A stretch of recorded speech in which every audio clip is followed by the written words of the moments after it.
من الشیطان الرجیم بسم الله الرحمن الرحیم. ګرانو کتونکو السلام علیکم ورحمت الله وبرکاتو.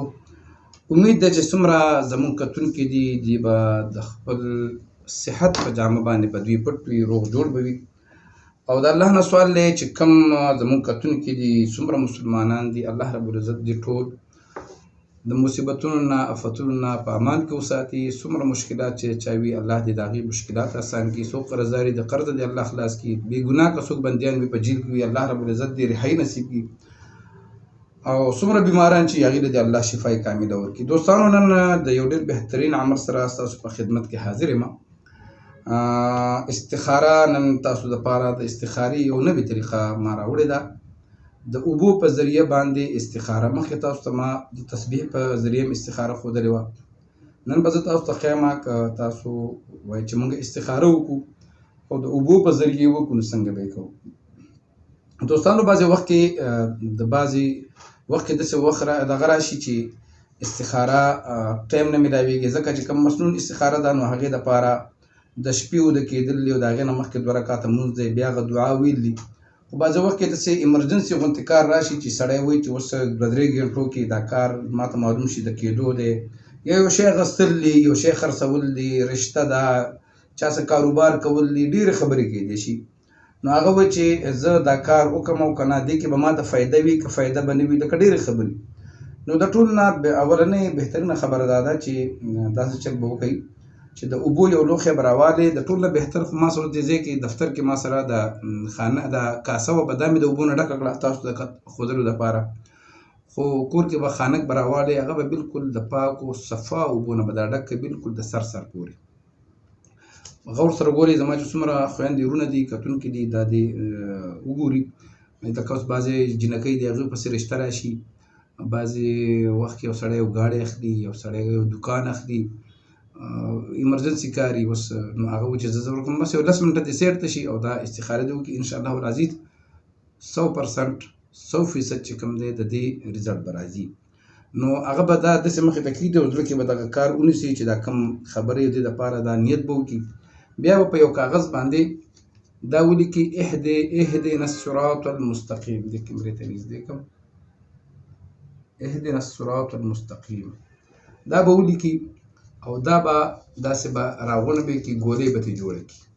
ټیک شو جي، داسې ګولۍ به ترې جوړه کړي. خو چونکې دا ما سره لوښی ډېر وړوکی دی نو هغه به بیا غټ خانک به راوالي، کې فاصله ډېره فاصله لږه ده، خو صرف ستاسو ته د ښودو دپاره.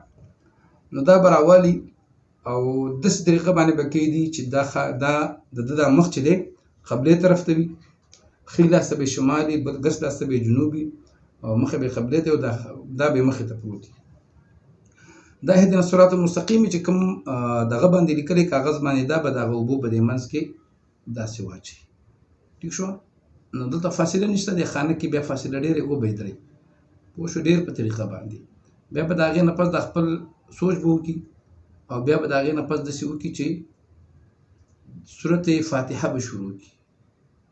سوره فاتحه به شروع کړي، بسم الله الرحمن الرحیم الحمدلله رب العالمین الرحمن الرحیم مالک یوم الدین تر ولد دوالین پورې دا به وایي او دا خانه به یې مخې ته پروت وي او دا خپل کوم څه دپاره چې کوي دا به یې ذهن کړي. نو اوس دې کاغذ ته ګورئ، که دا کاغذ ښي طرف ته لاړه نو د دې کار مطلب دا دی چې دا اشاره ده چې بس ویکه څه دپاره ښه دی. او که دا قبلې طرف ته لاړه نو دې دپاره دا اشاره ده چې لږ صبر او تحمل نه کار واخله، لږ سوچ وکړه او صبر درله ښه دی، لږ एकदम فیصله مه کوه.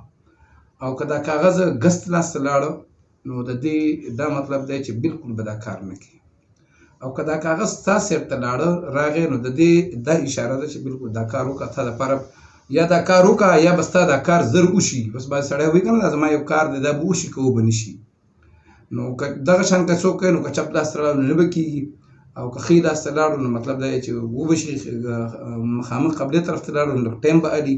او که ستا اړخ ته دا کاغذ راغی نو د دې مطلب دا دی چې دا به ډېر زر کېږي یا ته دا کار زر وکړه، تا ته پکې فایده ده.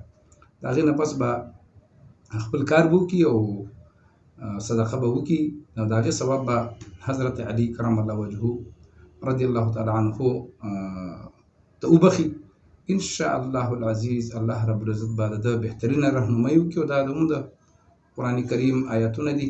بعض خلک اعتراض کوي هسې دي کوي ځکه چې دا مسنون استخاره ټایم اخلي نو دا هم زموږ بالکل د اولیاء کرامو نه د بزرګانو نه ثابت دي او موږ پکې نور څه نه لیکو، همدغه د الله کلام دی لیکو پکې او بس مثال څه غیر شرعي الفاظ سړي لیکلی یا داسې کفري لیکلی نو بیا اعتراض بالکل لازم. اهدنا الصراط المستقیم دا هم د قرآن کریم آیات دی او دا موږ ته د مشرانو نه د علماو نه د اولیاء کرامو نه ثابت دي. نو ان شاء الله العزیز که څوک زر استخاره کول غواړي همدا طریقه ده. الله رب العزت دې زموږ د ټولو حامي او ناصر شي. السلام علیکم ورحمة الله وبرکاته.